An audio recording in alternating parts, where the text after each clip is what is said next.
ബത്തേരി കിച്ചണിൻ്റെ ഇന്നത്തെ വീഡിയോയിലേക്ക് എല്ലാവർക്കും സ്വാഗതം. എന്തൊക്കെയുണ്ട് എല്ലാവർക്കും വിശേഷം? ഞാൻ 2-3 ദിവസമായില്ല വീഡിയോ ഒക്കെ ഇട്ടിട്ട്, തലവേദന ആയതുകൊണ്ടാട്ടോ. അപ്പോൾ ഇന്നത്തെ വീട്ടിലെ കുറച്ച് കാര്യങ്ങളൊക്കെ അടങ്ങിയിട്ടുള്ള ഒരു ചെറിയ വീഡിയോയാണ്.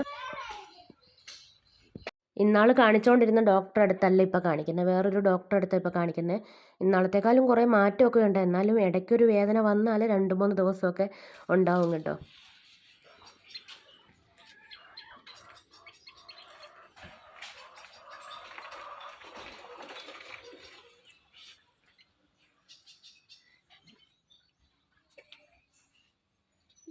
നാളത്തേക്ക് കറി വെക്കാനുള്ള വെണ്ടയ്ക്കയും ചീരയൊക്കെ പറിക്കുവാണേ. അപ്പോൾ ചേട്ടായിയുടെ സഹായിയായിട്ട് കുഞ്ഞിപ്പെണ്ണും പോയിട്ടുണ്ട് ഒരു പാത്രമൊക്കെ പിടിച്ചോണ്ട്. അവൾക്കും ഭയങ്കര ഇഷ്ടമാണ് കേട്ടോ ഇങ്ങനെ പച്ചക്കറി പറിക്കാനും, അത് കാണുന്നതുമൊക്കെ ഭയങ്കര സന്തോഷം അവൾക്ക്.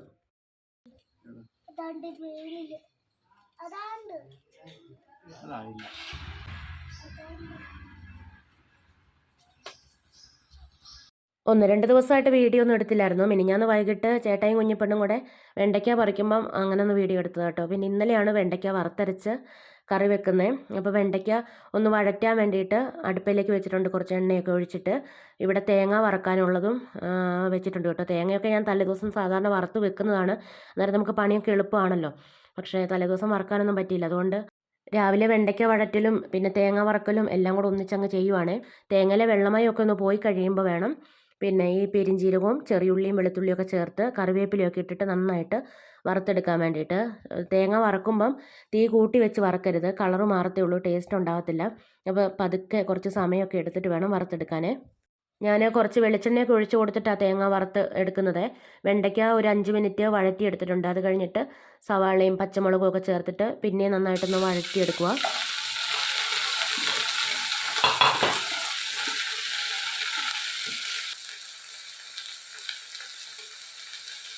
പിന്നെ കുറച്ച് കറിവേപ്പില ഇട്ട് കൊടുത്തു. അത് കഴിഞ്ഞിട്ട് തക്കാളിയും കൂടെ ചേർത്തിട്ട് നന്നായിട്ട് വഴറ്റിയെടുക്കുന്നുണ്ട്. പുളിയുള്ള തക്കാളി ആണെങ്കിൽ ഒരുപാട് ചേർക്കണ്ട, ചിലർക്ക് ഈ കറിക്ക് പുളി ഉള്ളതാട്ടോ ഇഷ്ടം. അങ്ങനെയാണെങ്കിൽ തക്കാളി കൂടുതൽ ചേർക്കാം, അല്ലെങ്കിൽ പുളി പിഴിഞ്ഞൊഴിക്കാം.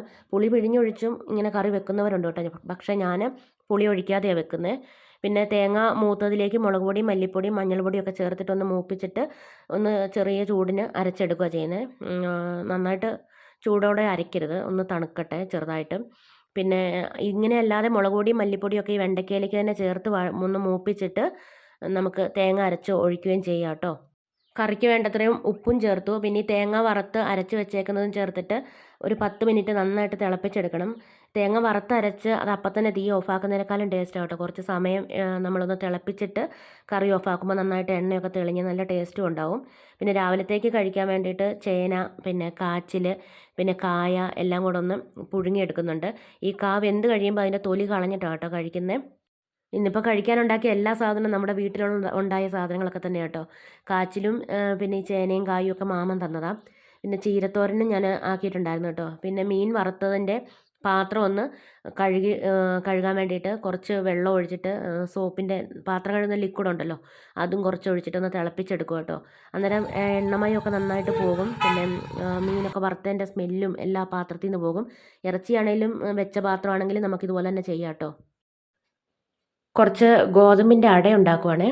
പഴമൊക്കെ ചേർത്തിട്ടാണ് ഉണ്ടാക്കുന്നത്. ഏത്തപ്പഴം പുഴുങ്ങി വെച്ചത് ഞാൻ ഇതിനകത്ത് ഇട്ടിട്ടാണ് കേട്ടോ ഉണ്ടാക്കുന്നത്. കുറച്ചുകൂടെ കൂടുതൽ പഴം ഉണ്ടെങ്കിൽ ചേർത്ത് കൊടുക്കാം. ഇത് ഇന്നലെ പുഴുങ്ങിയതിൻ്റെ ബാക്കിയാണ്, അപ്പോൾ ഞാൻ ഇതും കൂടി ഇട്ടിട്ടാണ് കേട്ടോ ഉണ്ടാക്കുന്നത്. പിന്നെ വെല്ലം ഉരുക്കി നമുക്ക് ചേർത്ത് കൊടുക്കാം. ഞാനിപ്പോൾ വെല്ലം അല്ല കേട്ടോ, പഞ്ചസാര ഇട്ടാണ് ഉണ്ടാക്കുന്നത്. ഇപ്പോൾ സമയം 3:30 ആയിട്ടുണ്ട്.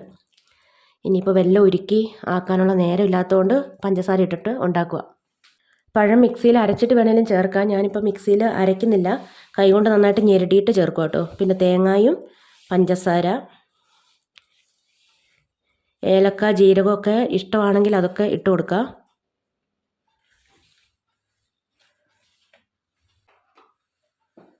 ഒരു നുള്ള് ഉപ്പും കൂടി ഇട്ടിട്ട് കുറച്ച് വെള്ളമൊക്കെ ഒഴിച്ച് കൈകൊണ്ട് അടയുടെ പരുവത്തിൽ കുഴച്ചെടുക്കുവാണേ.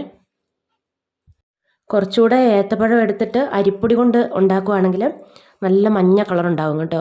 അട വെന്ത് വരുമ്പം അടയും കൊഴുക്കട്ടയും ഒക്കെ ഉണ്ടാക്കാം.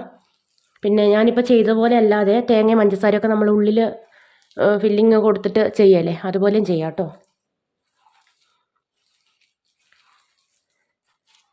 തേങ്ങയോ പഞ്ചസാരയോ അല്ലെങ്കിൽ വെല്ലമോ അതൊക്കെ ഉള്ളിൽ വെച്ചിട്ട് നമ്മൾ സാധാരണ ഉണ്ടാക്കുന്ന പോലെ ഉണ്ടാക്കാം. ഞാനിപ്പോൾ എല്ലാം കൂടെ മിക്സ് ആക്കിയിട്ട് എളുപ്പപ്പണിയാണ്. ഞാൻ പറഞ്ഞില്ലേ സമയം കഴിഞ്ഞു പോയി. ഇപ്പോൾ 4 മണിയാകുമ്പോഴത്തേക്ക് കുഞ്ഞിപ്പെണ്ണ് വരും. അന്നേരത്തേക്ക് ഇതെല്ലാം അടുപ്പിൽ വെച്ചിട്ട് വേണം അവളെ കൂട്ടാൻ പോകാൻ വേണ്ടിയിട്ട്. ഇനി ഇത് പരത്തിയെടുത്ത് അടുപ്പിലേക്ക് വെക്കട്ടെ. അപ്പച്ചമ്പിൽ വെള്ളമൊക്കെ നന്നായിട്ട് തിളച്ച് തട്ടൊക്കെ വെച്ചു. ആവിയൊക്കെ നല്ലപോലെ വന്നതിന് ശേഷമേ അട വെക്കാവുള്ളൂ കേട്ടോ, അല്ലെങ്കിൽ അട കല്ലിച്ച് പോകും. അപ്പോൾ ആവി വന്നതിന് ശേഷം അടയൊക്കെ വെച്ചിട്ട് വേവിച്ചെടുക്കാം. വൈകിട്ട് പിള്ളേരൊക്കെ വന്നു കഴിഞ്ഞ് ഞങ്ങൾ ചായ കൂടിയൊക്കെ കഴിഞ്ഞേച്ച് ഞാനും കുഞ്ഞിപ്പെണ്ണും കൂടെ ബത്തേരിക്ക് പോകും. അക്കു പഠിക്കാനുള്ളതുകൊണ്ട് വന്നിട്ടില്ല. വൈകുന്നേരമൊക്കെ എവിടെയെങ്കിലും പോകുമ്പോൾ അവൾ ഞങ്ങളുടെ കൂടെ വരത്തില്ല കേട്ടോ, പഠിക്കാനൊക്കെ ഇഷ്ടം പോലെ ഉണ്ടല്ലോ.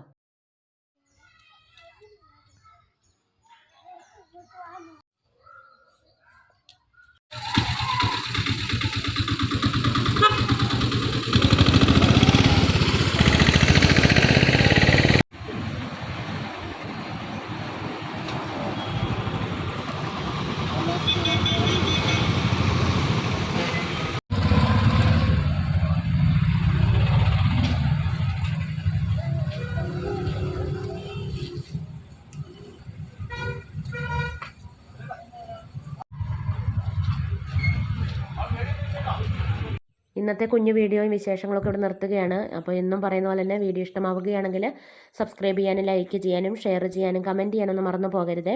നാളെ പുതിയൊരു വീഡിയോയുമായി നമുക്ക് വീണ്ടും കണ്ടുമുട്ടാം.